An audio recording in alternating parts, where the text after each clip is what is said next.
পরিপূর্ণ সুস্থতার নিয়ামত দান করো আল্লাহ। ইয়া আল্লাহ, যারা সংগঠন পরিচালনা করতেছে তারা যেন সুন্দরভাবে সঠিকভাবে পরিচালনা করতে পারে সেই তৌফিক দান করো। ইয়া আল্লাহ, সমস্ত ভুল ত্রুটি সেই তৌফিক আমাদেরকে দান করো। রব্বিরহামহুমা কামা রাব্বায়ানি সগীরা, রব্বিরহামহুমা কামা রাব্বায়ানি সগীরা। ওয়া সাল্লাল্লাহু তাআলা আলা খায়রি খালকিহি মুহাম্মাদ ওয়া আলা আলিহি ওয়া আসহাবিহি আজমাইন। ওয়ারহামনা মা'আ বিরহমাতিকা ইয়া আরহামার রাহিমিন।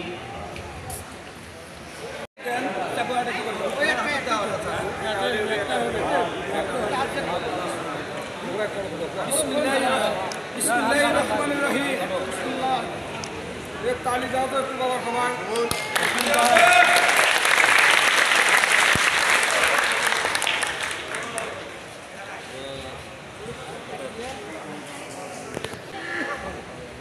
दादा सबकुल्ला ताली जाओ बरे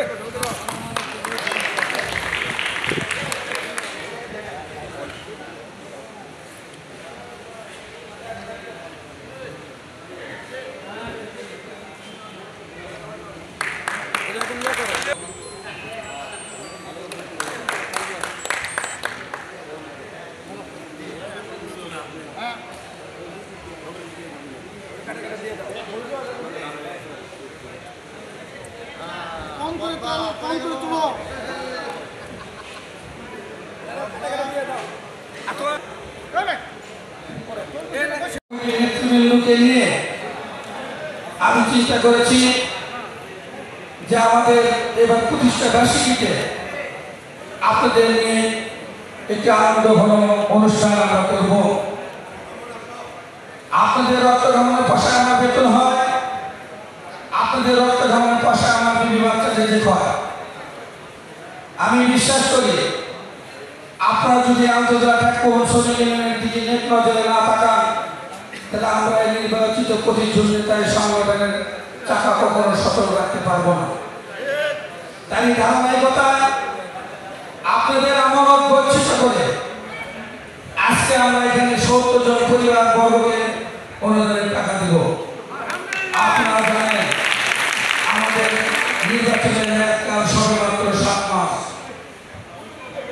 দুঃখজনক হলো সত্য ঘটনা, গত 22শে নভেম্বর নির্বাচনের পর আমাদের নির্বাচন পরিচালনা কমিটির অন্যতম সদস্য হারুন রশিদ সাজু রয়েছেন, তারা জানেন অনেক চড়াই উতরাই পার হয়ে 22শে নভেম্বর নির্বাচনের পর আমরা প্রায় 1,35,00,000 টাকা ঋণের বোঝা মাথায় নিয়ে দায়িত্বভার গ্রহণ করেছি। আমরা প্রতিটা দিন হতাশায় নিমজ্জিত হই যে ঋণগুলো আমরা কিভাবে শোধ করব। বশবর্তী হয়ে বলেছিলাম যে সাবেক সভাপতি সাধারণ সম্পাদকের বকেয়াতে প্রায় 185 জন মৃত্যুর টাকা এটা আমরা দিব না। তখন আমার সংগ্রামী সাধারণ সম্পাদক যারা মৃত্যুদান বলেছেন এই সিদ্ধান্ত সভাপতি তোমার ভুল, ওরা বকেয়া রেখেছে তো কি হয়েছে, আমরা প্রয়োজনে আমাদের এই 3 বছরের এককালে তাদের বকেয়া পরিশোধ করে আমাদের বকেয়া মাথায় নিয়ে তাদের সামনে দাঁড়াবো।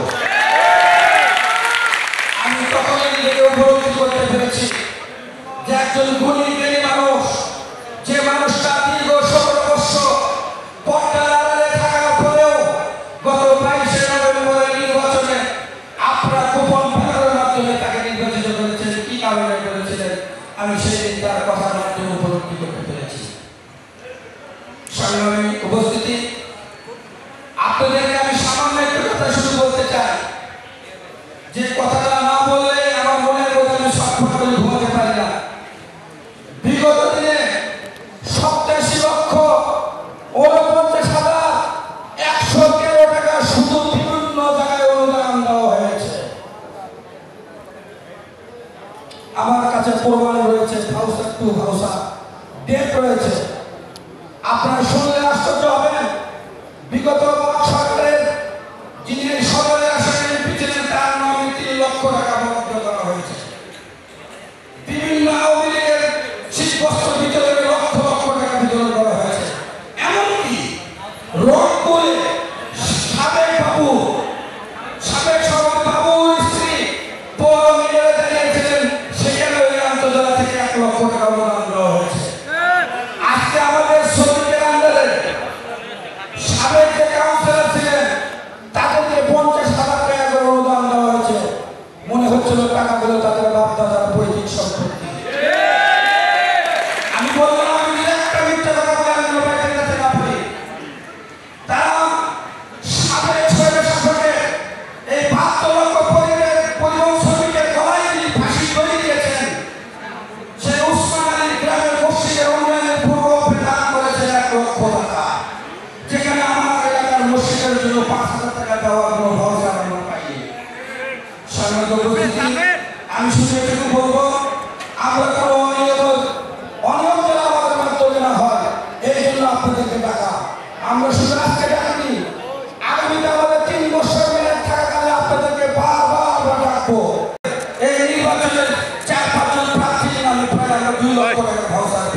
আপনাদের লেখনের মাধ্যমে আপনাদের ক্যামেরার মাধ্যমে আমাদের অনিয়ম দুর্নীতি তুলে ধরে আমাদেরকে সঠিক পথ দেখাবেন আশা প্রত্যাশা করে আপাতত আমার বক্তব্য শেষ করছি।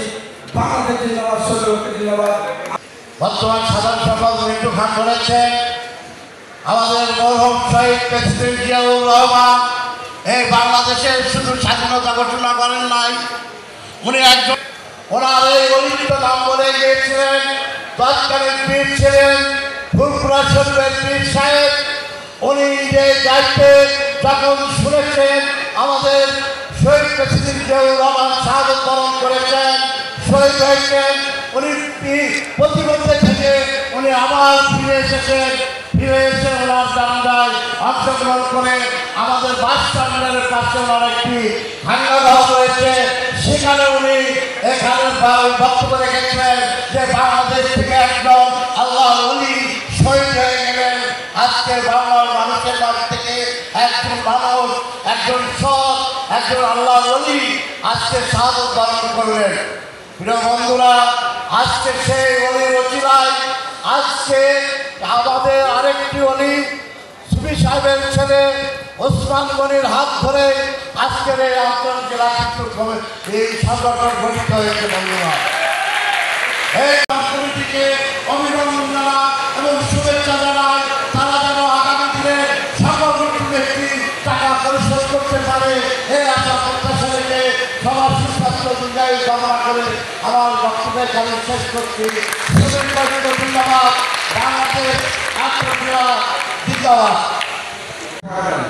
দৌড় করে বিভিন্ন রকম সংগঠন, মানে এত বড় সংগঠন মোটর শ্রমিক, এই ট্রাক শ্রমিক, কিন্তু তাদের দায় দায়িত্ব ছিল না। তারা তা বলতো তাই হতো। ইনশাআল্লাহ 5 তারিখের পরে এবং আগামী দিন আমরা মনে করি আগামী 10 বছর মিনিমাম এই সংগঠনগুলো বাংলাদেশ জাতীয়তার আদর্শের সংগঠন হিসেবে গড়ে তুলবে। বাংলাদেশকে আগামী দিনে জাতীয়তার আদর্শের পতাকা হবে আমরা নিয়ে আসবো এবং দেশের বসে এবং নিজেদের বাংলাদেশ জিন্দাবাদ, বাংলাদেশ মোটর শ্রমিক জিন্দাবাদ। সবাইকে ধন্যবাদ। আসসালামু আলাইকুম। এই শ্রমিক জনতা মিলেই কিন্তু একটা শান্তিপূর্ণ বাংলাদেশ গড়ার অঙ্গীকার করেছিল আমাদের শহীদ রাষ্ট্রপতি জিয়াউর রহমান, যিনি শুধু বাংলাদেশের একজন রাষ্ট্রনায়ক ছিলেন না, সেনাপ্রধান ছিলেন না, তিনি ছিলেন এই বাংলাদেশের মানুষের মনের মণিকোঠায় একজন উজ্জ্বল নক্ষত্র, যেটা আমাদের হৃদয়ের মধ্যে সবসময় পদ্মের মতো আলোকসজ্জিত হয়ে মানুষকে উজ্জীবিত করে। তিনি সবসময় খেয়াল করেছিলেন যে বাংলাদেশের খেটে খাওয়া শ্রমিক জনতা, সাধারণ মানুষ, এদেরকে বাঁচতে বাংলাদেশ বাঁচতে।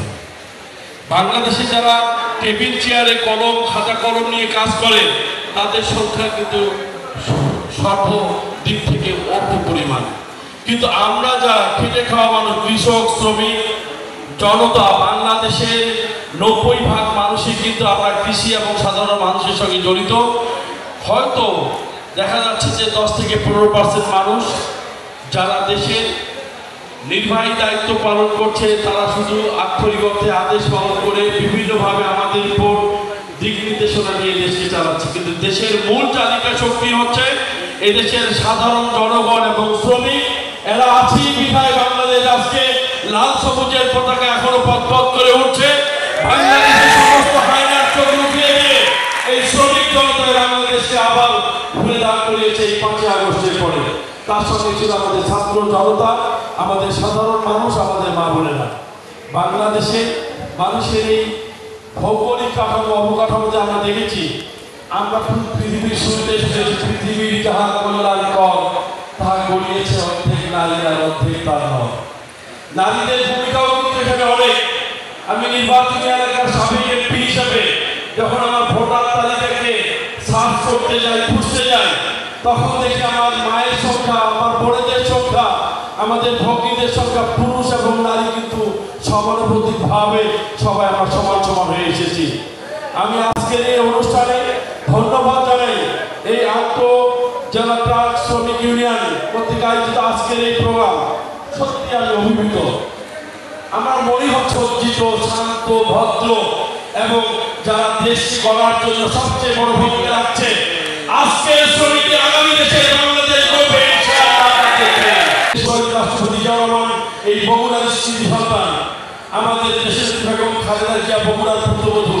আমরাও বিভিন্ন ডিস্ট্রিক্টে বিয়ে করেছি, তারা কিন্তু আজ এসে বগুড়ার কিন্তু ভোটার হিসাবে কিন্তু গর্ববোধ করে। আমাদের প্রিয়তা জনাব তারেক রহমান অনেক নির্যাতনের শিকার হয়েছে।